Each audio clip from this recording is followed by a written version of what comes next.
Water supply is the provision of water by public utilities, commercial organizations, community endeavors or by individuals, usually via a system of pumps and pipes. Irrigation is covered separately. Global access to clean water. In 2010, about 85% of the global population had access to piped water supply through house connections or to an improved water source through other means than house, including standpipes, water kiosks, spring supplies and protected wells. However, about 14% did not have access to an improved water source and had to use unprotected wells or springs, canals, lakes or rivers for their water needs. A clean water supply, in particular water that is not polluted with fecal matter from lack of sanitation, is the single most important determinant of public health. Destruction of water supply and/or sanitation infrastructure after major catastrophes poses the immediate threat of severe epidemics of waterborne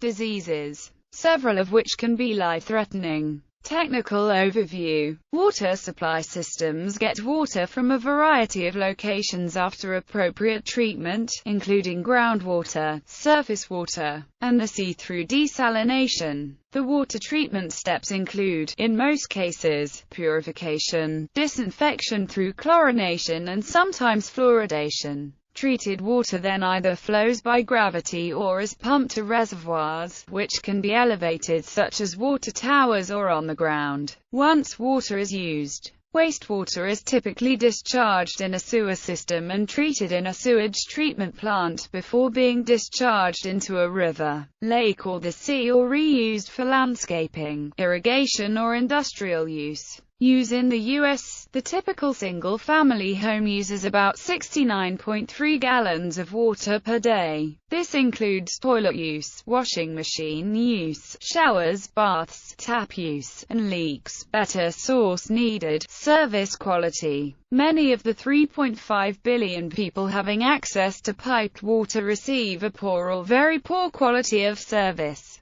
especially in developing countries where about 80% of the world population lives. Water supply service quality has many dimensions: continuity, water quality, pressure, and the degree of responsiveness of service providers to customer complaints. Continuity of supply. Continuity of water supply is taken for granted in most developed countries, but is a severe problem in many developing countries, where sometimes water is only provided for a few hours every day or a few days a week. It is estimated that about half of the population of developing countries receives water on an intermittent basis. Water quality. Drinking water quality has a microbiological and a physico-chemical dimension. There are thousands of parameters of water quality. In public water supply systems, water should, at a minimum, be disinfected, most commonly through the use of chlorination or the use of ultraviolet light, or it may need to undergo treatment, especially in the case of surface water. For more details, please see the separate entries on water quality, water treatment and drinking water.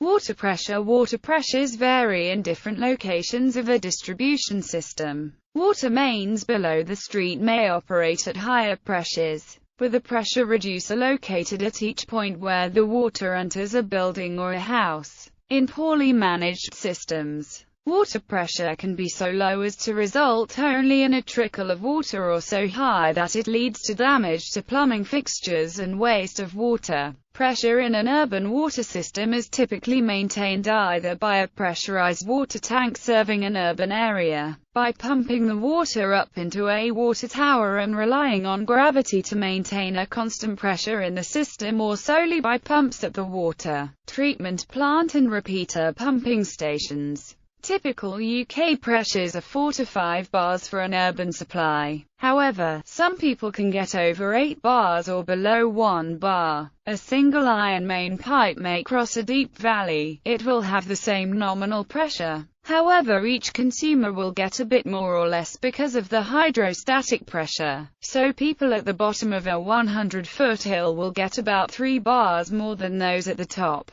The effective pressure also varies because of the pressure loss due to supply resistance even for the same static pressure. A rural consumer may have a kilometer of rusted and limed 22 mm iron pipe, so their kitchen tap flow will be small. For this reason, the UK domestic water system has traditionally employed a cistern-feed system, where the incoming supply is connected to the kitchen sink and also a header storage tank in the attic. Water can dribble into this tank through a 12 mm pipe, plus ball valve, and then supply the house on 22 or 28 mm pipes. Gravity water has a small pressure, so needs wide pipes allow higher flows. This is fine for baths and toilets but is frequently inadequate for showers. A booster pump or a hydrophore is installed to increase and maintain pressure. For this reason, urban houses are increasingly using mains pressure boilers, which take a long time to fill a bath but suit the high back pressure of a shower. Institutional responsibility and governance. A great variety of institutions have responsibilities in water supply. A basic distinction is between institutions responsible for policy and regulation on the one hand, and institutions in charge of providing services on the other hand. Policy and regulation. Water supply policies and regulation are usually defined by one or several ministries, in consultation with the legislative branch. In the United States, the United States Environmental Protection Agency, whose administrator reports directly to the President, is responsible for water and sanitation policy and standard setting within the executive branch. In other countries, responsibility for sector policy is entrusted to a Ministry of Environment, to a Ministry of Health, a Ministry of Public Works, a Ministry of Economy, or a Ministry of Energy. A few countries, such as Jordan and Bolivia, even have a Ministry of Water. Often several ministries share responsibilities for water supply. In the European Union, important policy functions have been entrusted to the supranational level. Policy and regulatory functions include the setting of tariff rules and the approval of tariff increases, setting, monitoring and enforcing norms for quality of service and environmental protection, benchmarking the performance of service providers, and reforms in the structure of institutions responsible for service provision. The distinction between policy functions and regulatory functions is not always clear-cut. In some countries they are both entrusted to ministries,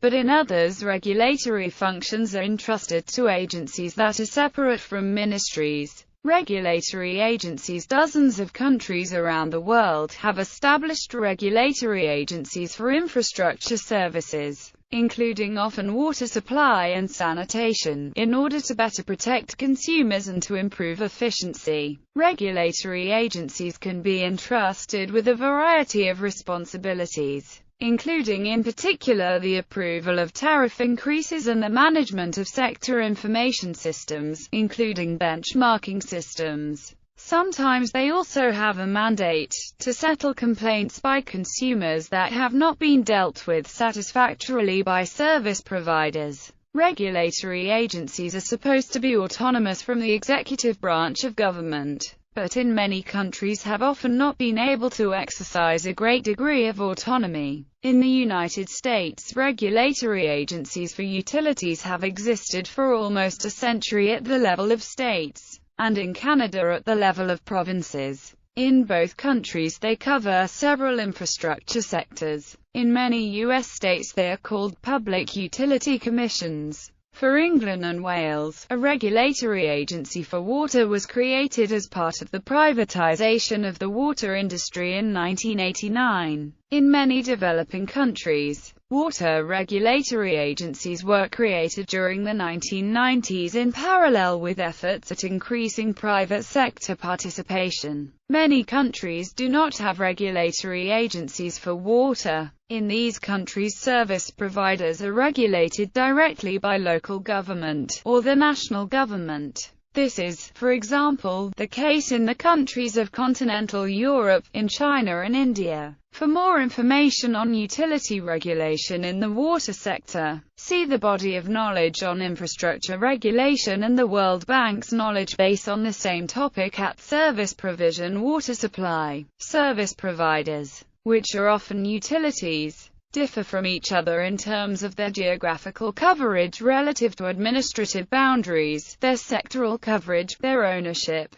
structure, and their governance arrangements. Geographical coverage. Many water utilities provide services in a single city, town or municipality. However, in many countries municipalities have associated in regional or intermunicipal or multi-jurisdictional utilities to benefit from economies of scale. In the United States, these can take the form of special-purpose districts which may have independent taxing authority. An example of a multi-jurisdictional water utility in the United States is WASA, a utility serving Washington, D.C. and various localities in the state of Maryland. Multi-jurisdictional utilities are also common in Germany, where they are known as Zweckverbände, in France and in Italy. In some federal countries, there are water service providers covering most or all cities and towns in an entire state, such as in all states of Brazil and some states in Mexico.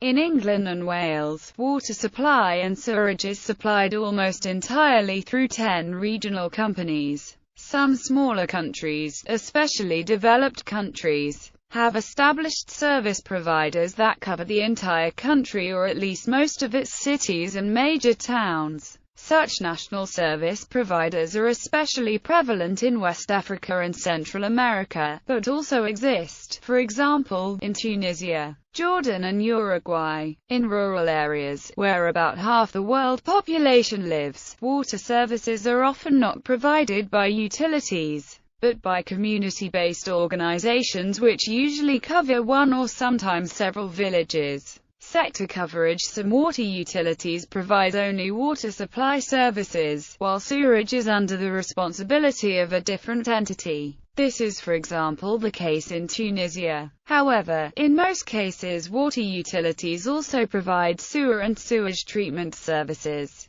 In some cities or countries, utilities also distribute electricity. In a few cases, such multi-utilities also collect solid waste and provide local telephone services. An example of such an integrated utility can be found in the Colombian city of Medellin. Utilities that provide water, sanitation and electricity can be found in Frankfurt, Germany, in Casablanca, Morocco and in Gabon in West Africa. Multi-utilities provide certain benefits such as common billing and the option to cross-subsidize water services with revenues from electricity sales, if permitted by law. Ownership and governance arrangements. Water supply providers can be either public, private, mixed or cooperative. Most urban water supply services around the world are provided by public entities. As Willem Alexander, Prince of Orange, stated, "The water crisis that is affecting so many people is mainly a crisis of governance, not of water scarcity." The introduction of cost-reflective tariffs together with cross-subsidization between richer and poorer consumers is an essential governance reform in order to reduce the high levels of unaccounted for water and to provide the finance needed to extend the network to those poorest households who remain unconnected.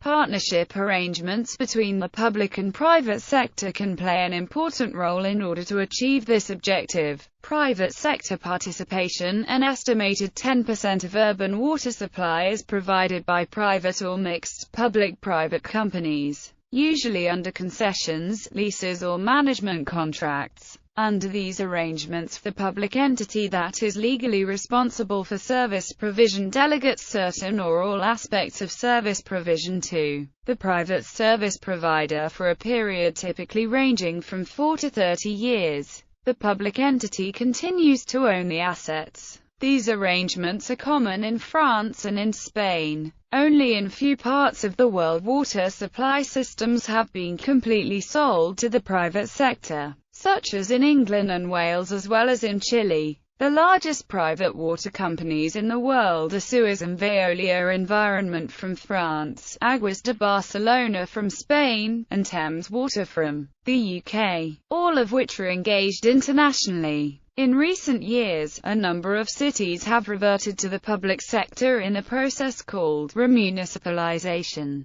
Public water service provision. 90% of urban water supply and sanitation services are currently in the public sector. They are owned by the state or local authorities, or also by collectives or cooperatives. They run without an aim for profit but are based on the ethos of providing a common good considered to be of public interest. In most middle and low-income countries, these publicly owned and managed water providers can be inefficient as a result of political interference, leading to overstaffing and low labor productivity. Ironically, the main losers from this institutional arrangement are the urban poor in these countries. Because they are not connected to the network, they end up paying far more per liter of water than do more well-off households connected to the network who benefit from the implicit subsidies that they receive from loss-making utilities. The fact that we are still so far from achieving universal access to clean water and sanitation shows that public water authorities, in their current state, are not working well enough. Yet some are being very successful and are modeling the best forms of public management. As Yutaro Hashimoto, former Japanese Prime Minister, notes, public water services currently provide more than 90% of water supply in the world. Modest improvement in public water operators will have immense impact on global provision of services. Governance arrangements for both public and private utilities can take many forms. Governance arrangements define the relationship between the service provider, its owners, its customers and regulatory entities. They determine the financial autonomy of the service provider and thus its ability to maintain its assets, expand services, attract and retain qualified staff, and ultimately to provide high-quality services. Key aspects of governance arrangements are the extent to which the entity in charge of providing services is insulated from arbitrary political intervention, and whether there is an explicit mandate and political will to allow the service provider to recover all or at least most of its costs through tariffs and retain these revenues. If water supply is the responsibility of a department that is integrated in the administration of a city, town or municipality, there is a risk that tariff revenues are diverted for other purposes. In some cases, there is also a risk that staff are appointed mainly on political grounds rather than based on their professional credentials. Standardization. International standards for water supply system are covered by International Classification of Standards 91, 140.60, comparing the performance of water and sanitation service providers. Comparing the performance of water and sanitation service providers is needed because the sector offers limited scope for direct competition. Firms operating in competitive markets are under constant pressure to outperform each other. Water utilities are often sheltered from this pressure, and it frequently shows. Some utilities are on a sustained improvement track, but many others keep falling further behind best practice. Benchmarking the performance of utilities allows to simulate competition, establish realistic targets for improvement and create pressure to catch up with better utilities. Information on benchmarks for water and sanitation utilities is provided by the International Benchmarking Network for Water and Sanitation Utilities.